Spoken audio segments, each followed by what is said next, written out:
Charlas Literarias es un espacio para hablar de libros y literatura. Bienvenidos al episodio número 17 de la tercera temporada. Como siempre, nos transmite cada jueves a las 8 de la noche 1900 Radio en Línea y los viernes son viernes de charlas porque encontrarán un nuevo episodio en su plataforma de podcasting favorita. Yo soy Javier Martínez, licenciado en Letras, antropólogo con posgrado en Lingüística, magíster en Comunicación, autor, editor y traductor.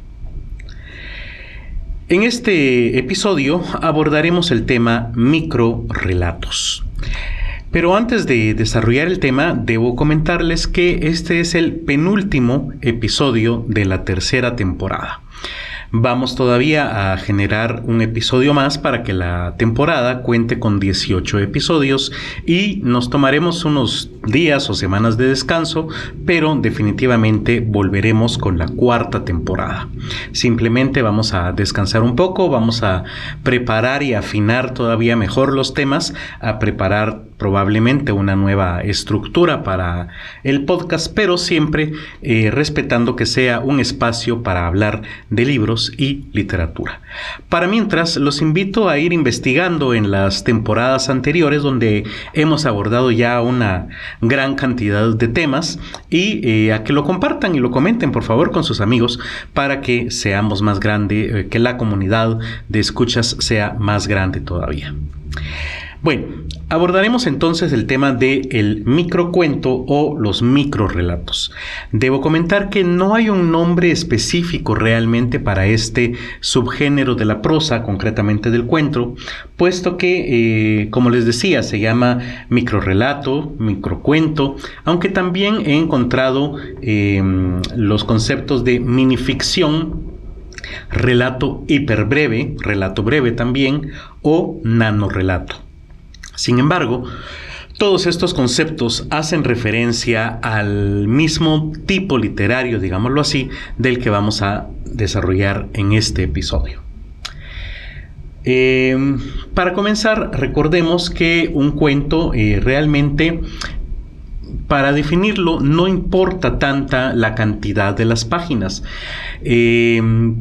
Aunque a mucha gente este concepto les cuesta mucho comprenderlo, y lo entiendo porque estamos viviendo en una época positivista donde queremos datos, números, una verdad y una certeza que no nos puede dar las humanidades, donde si yo puedo decir, bueno, si tengo 49.5 páginas es un cuento y si tengo 50 páginas de un párrafo ya es una novela.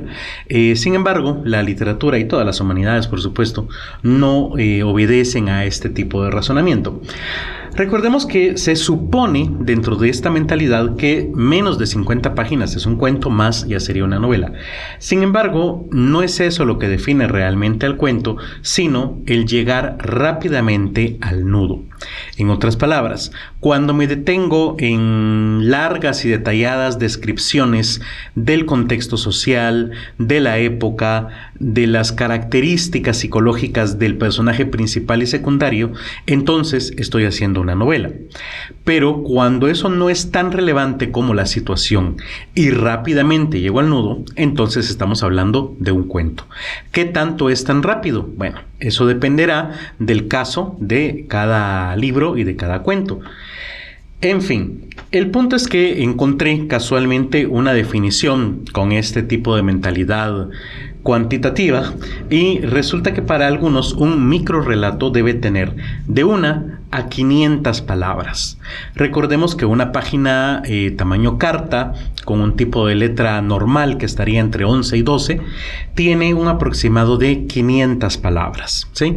Así que estamos hablando que un microrrelato desde esta perspectiva debe tener una página tamaño carta o menos.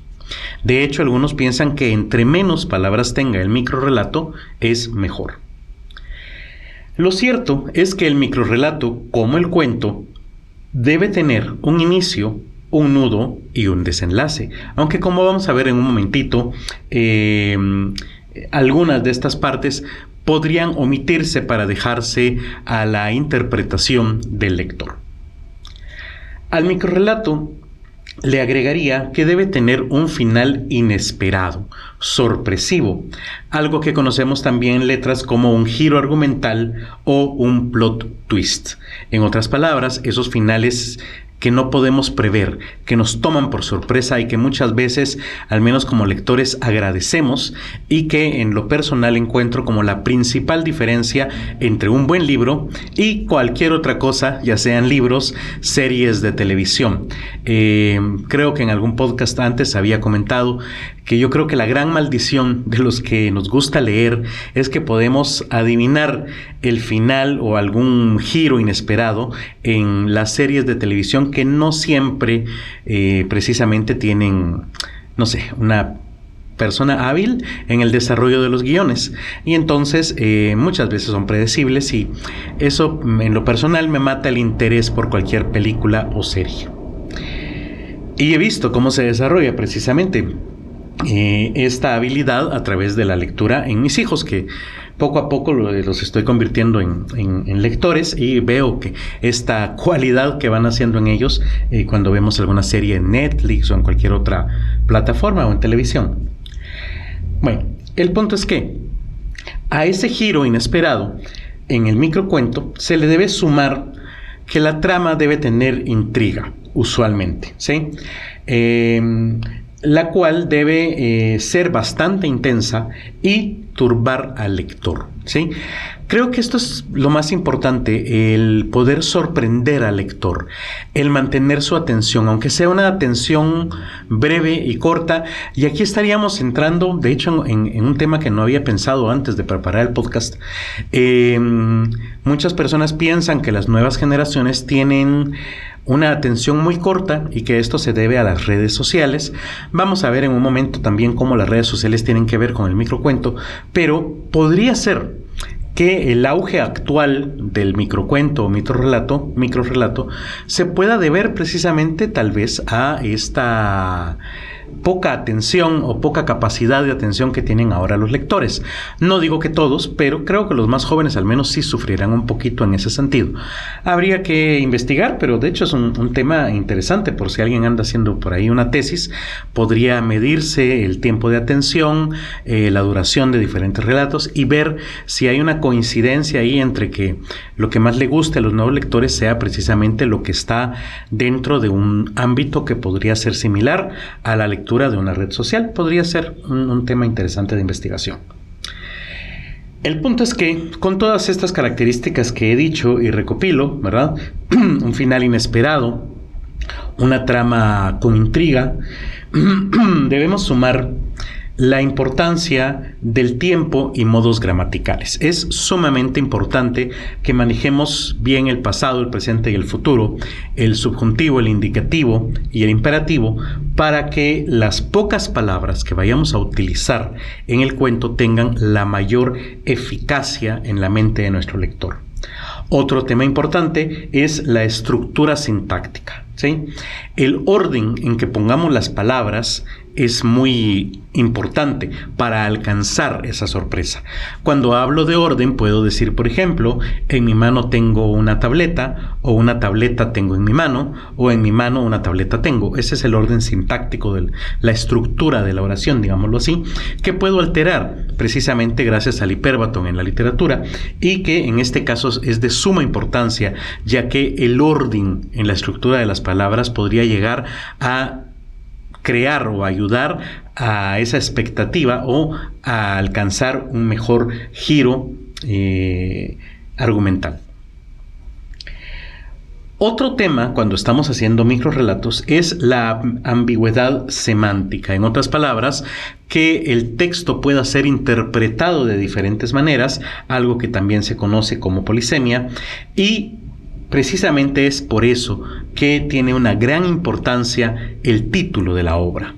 Creo que tal vez es en el tipo de género literario, subgénero literario, donde más importancia tiene el título, ya que nos da una guía, una luz por donde hacer la interpretación correcta de la lectura.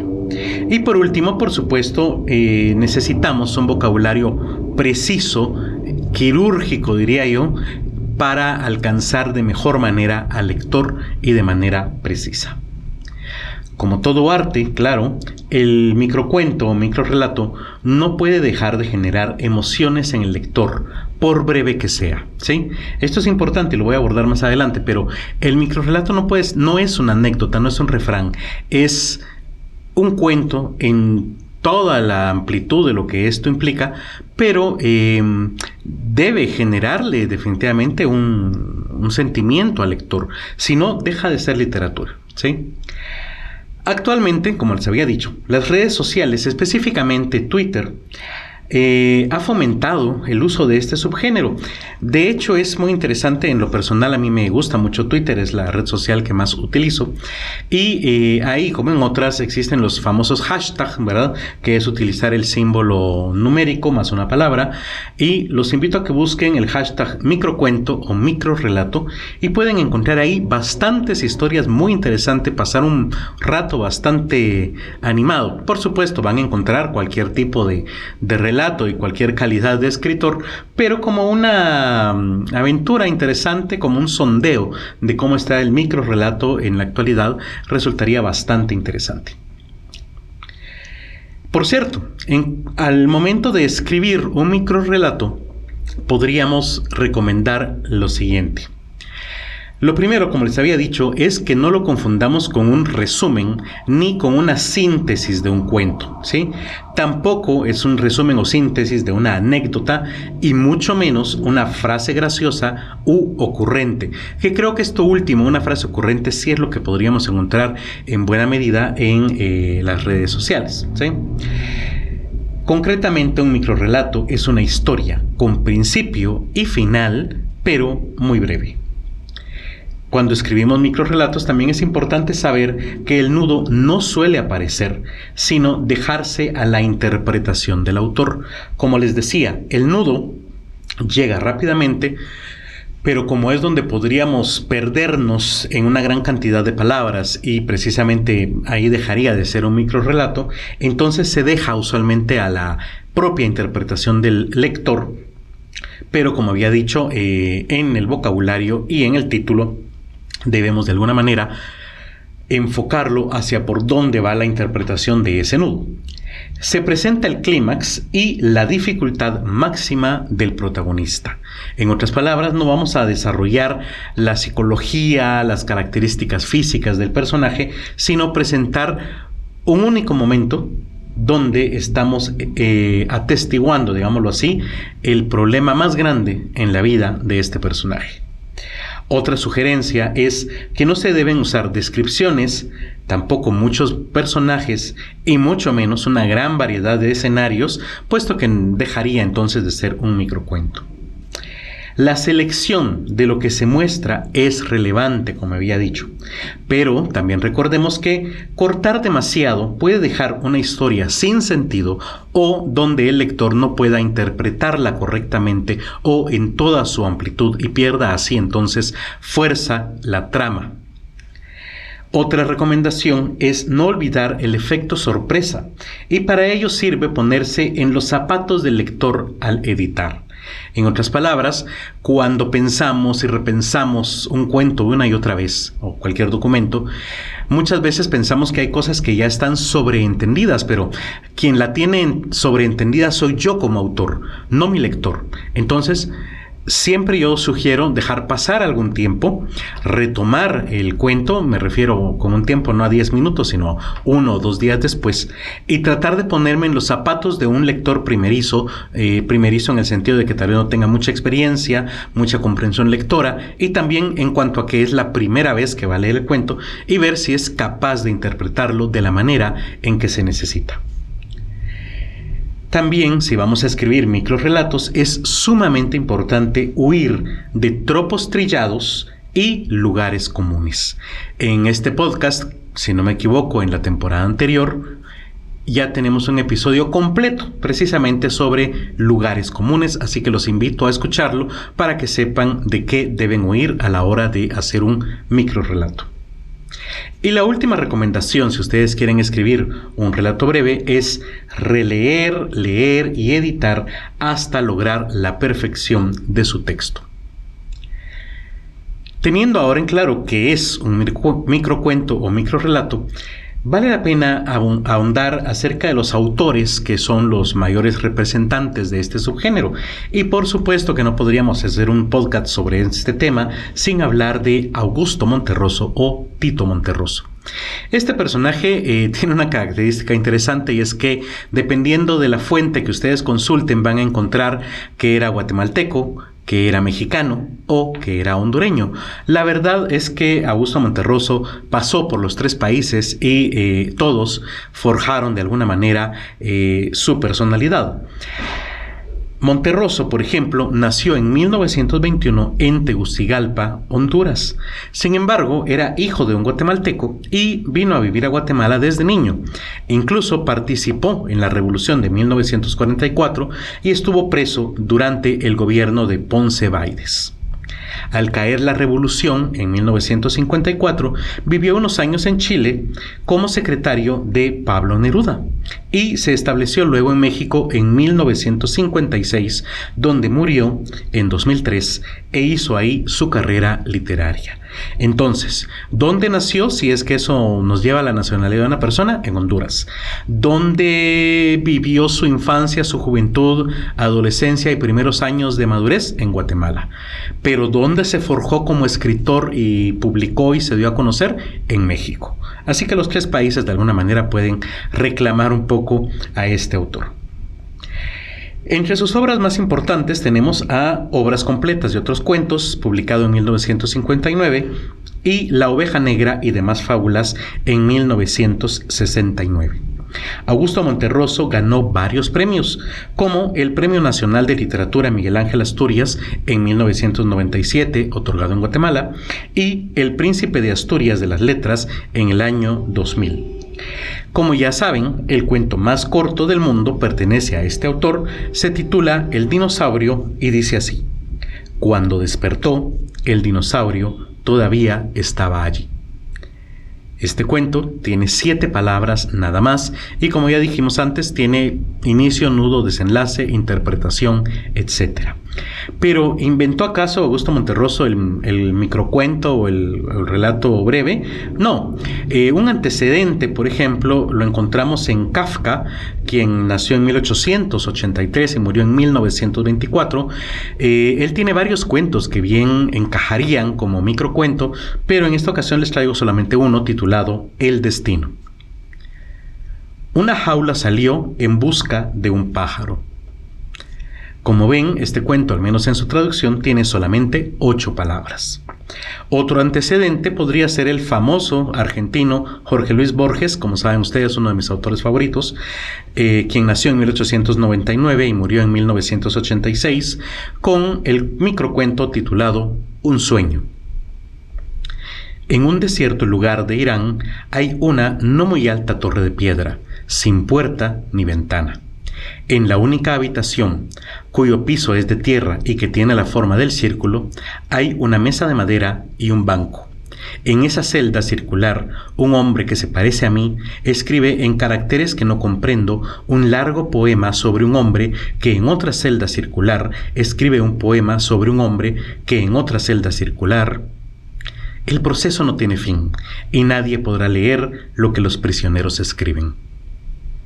Obviamente es un microcuento, un poco más largo obviamente que los de Tito Monterroso, pero menos de 500 palabras, bastante breve, es un solo párrafo, así que definitivamente Borges nos da otro antecedente del relato breve. Sin embargo, actualmente la corona o el título del cuento más breve se le ha tratado de quitar a Augusto Monterroso con su cuento El dinosaurio y se reconoce entre algunas personas a el mexicano Luis Felipe Lomelí como el autor del cuento más corto, que se titula El migrante. ¿Olvida usted algo? Ojalá. Como ven, este cuento de 4 palabras no puede interpretarse sin su título, El migrante, lo cual lo convierte en un cuento de 6 palabras, aunque aún así, pues efectivamente, el dinosaurio tiene una palabra más todavía. ¿Se quedó entonces en aquella época el microrrelato? No, por supuesto que no. Nuestro patrocinador, la editorial Kazam A, ha publicado ya varios libros que contienen microrrelatos y otros que son prácticamente compendios de microrrelatos. Un ejemplo de ello es Cuéntame tu día, de Nicolás Cabrera Schneider. En esta colección de 24 cuentos cortos sobre zapatos encontrados en la calle y la vida de sus posibles propietarios. Como el mismo autor cuenta, el libro comenzó como una serie fotográfica. Más tarde, a la vuelta de la esquina de mi apartamento, encontré otro par de zapatos y les tomé una foto. Esta vez porque la manera en que estaban colocados allí en la acera me invitaba a probármelos. Esto me hizo recordar el dicho: ponte en mis zapatos. Dicho que, de manera directa, insta a pensar en la vida del personaje que los utilizó y la vida que les dieron. Así surge la idea de crear historias de gente que vivió con ellos. Y es precisamente de este libro, Cuéntame tu día, de donde extraje algunos cuentos para leérselos a continuación.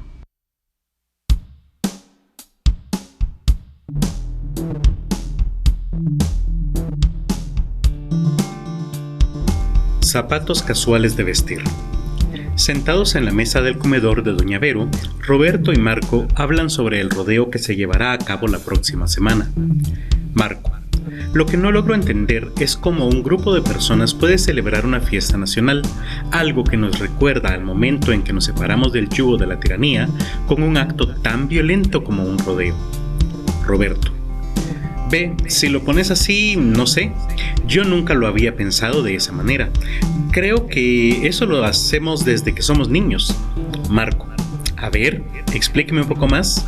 Roberto: bueno, mire, es como cuando los pequeños cumplen años y lo celebran con una piñata. Marco: eso no tiene nada que ver. ¿De qué está hablando? Roberto: bien que sí. Como le decía, celebramos el nacimiento de los niños y, durante el cumpleaños, casi siempre se rompe una piñata. El personaje que representa la piñata lo escoge el cumpleañero y, usualmente, elige a su héroe. Lo que pasa el día del cumpleaños ya lo sabe usted. Los niños invitados a la fiesta revientan la piñata, al héroe, a palazos. ¿No cree que este también es un acto violento en un día de celebración? Mocasines para mujer. La hija de Doña Rosa desapareció. Dejó de estar en su vida a los pocos días de haber nacido, cuando sus abuelos la dieron en adopción. A Rosa no le quedó más que resignarse. Ella era muy joven y la relación con el padre de la niña terminó en cuanto él se enteró del embarazo. 25 años más tarde, la hija apareció gracias al ADN compartido. No por muestra sanguínea, más bien por un fenotipo delator. Rosa nunca supo que le servía una cerveza a su hija. Rosa nunca supo que su hija trabajó para ella. Lo más importante, Rosa nunca supo de ADN, de fenotipos, ni sospechó cuán cercana estaba la hija que siempre añoró. Otro libro publicado por la editorial Kazam A que contiene microcuentos es Cuentos de clorofila de Marcelo Colusi. Este libro reúne 18 cuentos que reflejan el cosmopolitanismo de su autor, el psicólogo argentino Marcelo Colusi, quien ha vivido en Nicaragua, El Salvador, Venezuela y Guatemala. Un racista asesino serial noruego, en Nosotros, la raza superior. La disputa centenaria entre dos brujas de Salem, en Todo lo que usted siempre quiso saber sobre las brujas de Salem y nunca se atrevió a preguntar. El encuentro en Inglaterra entre dos rusos durante la perestroika, un supuesto descendiente del zar y un exmilitante comunista, en Kalinka Maya. El secuestro de una mascota de un torero español pro derechos de los animales a mano de dos jóvenes aristócratas drogadictos, en Sangre y Arena. Este libro incluye, además, 17 microcuentos que el autor llama miniaturas, y es de estas miniaturas de donde extraje 3 de ellas para leérselas a continuación.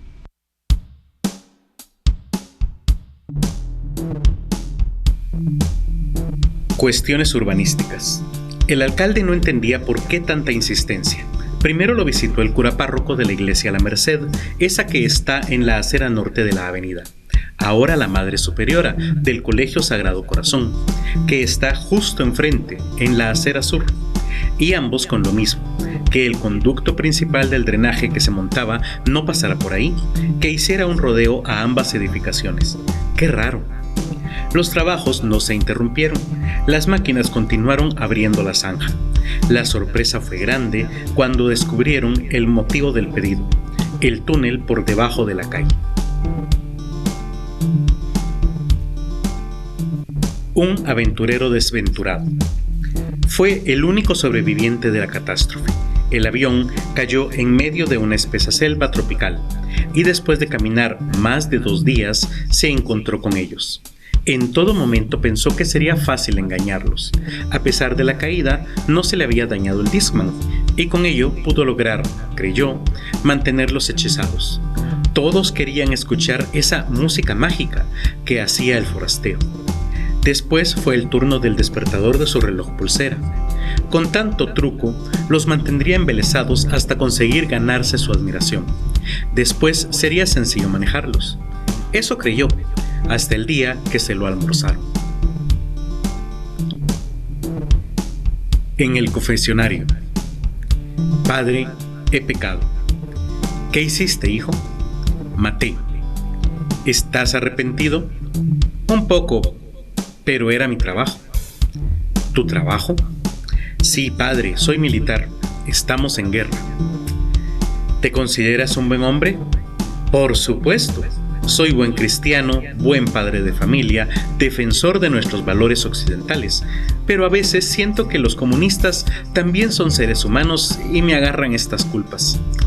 No te preocupes, reza 10 Padres Nuestros y el Señor te acogerá gozoso. Gracias, padre. No me reconoce, ¿verdad? No. ¿Quién eres? El general Francisco Franco. ¿El generalísimo? Con 2 Padres Nuestros es suficiente, excelencia. Por último, tenemos el libro El Dintel de Edwin Enríquez Soria Juárez, el cual efectivamente es un compendio de 37 cuentos cortos. El autor lleva al lector al otro lado de la puerta, un espacio oscuro, una realidad cotidianamente terrorífica, una dimensión tenebrosa donde lo normal es tan absurdo como siniestro. Traspasar ese dintel es aventurarse en un mundo donde se hacen bonsái de seres humanos, donde el cadejo publica anuncios clasificados o donde una persona inmóvil ve acercarse lentamente, por días, una araña que le coserá los párpados. Sin lugar a dudas, El Dintel es un libro breve para reflexionar largamente. Y a continuación leeré algunos microrelatos que saqué de este título.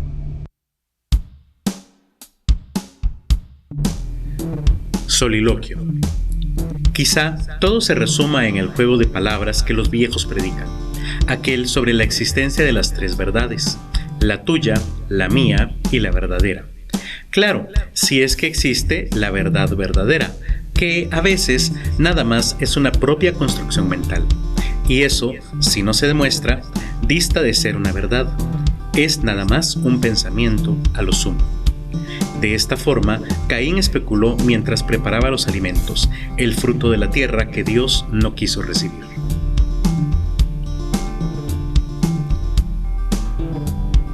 Banda presidencial. Pésame, más cuando se duerme, se hace el amor y se porta sobre la ropa interior, bajo la camisa y el casimir. Se logra sentir de forma real, no por la ayuda de la gravedad, sino por su ausencia la noche del cambio de poder. Medicus Hippocraticus. Internista con experiencia en trasplante de órganos y necropsias, clases a domicilio para traficantes de órganos y asesinos en serie. Se ofrece especialización en técnicas de trabajo. Le ayudamos a definir su propio estilo. Aprenderá a escuchar su voz interior. Presupuestos y demostraciones sin compromiso. Texere. En los últimos días he tenido tan poco ánimo que me he dedicado nada más a observar. Hace 3 tardes, al despertar de una de las siestas del día, una araña negra con vetas naranja atrajo mi atención. He de acotar que es muy laboriosa. Siempre que despierto está tejiendo. Sin embargo, creo que no le gusta ser observada. El día de hoy, al despertar, no pude abrir los ojos. Mis pestañas estaban unidas con nudos de crochet. Les recuerdo entonces que mi nombre es Javier Martínez y que me encuentran en todas las redes sociales como Pacam. Los invito a seguir a nuestro patrocinador, la editorial Kazam A, en Twitter, YouTube, Facebook e Instagram los encontrarán como Kazam A, y ahora, por cierto, están estrenando su nueva cuenta en TikTok, donde los encontrarán como @editorial Kazam A. ¿Nos quieren apoyar? Por favor, compartan y comenten este episodio en redes sociales y, ¿por qué no?, compren los libros de la editorial Kazam A, que por cierto estará este fin de semana 3, 4 y 5 en la Feria del Libro de Xela, concretamente en la sede de la Universidad Da Vinci. Ahí nos podrán encontrar, y si usted vive en Quetzaltenango o sus alrededores, podrá comprar los libros impresos en esta feria. Los esperaremos ahí de 10 de la mañana a 6 de la tarde. Les recuerdo que los enlaces mencionados en este podcast se encuentran en la descripción del episodio. Nos escuchamos entonces el próximo viernes de charlas. Charlas Literarias es producido y grabado en el estudio de la editorial Kazam A. Encuentra este y otros episodios en Spotify, Google Podcast, Apple Podcast, YouTube y otras plataformas similares. Contáctanos en Facebook y Twitter como @charlasliter.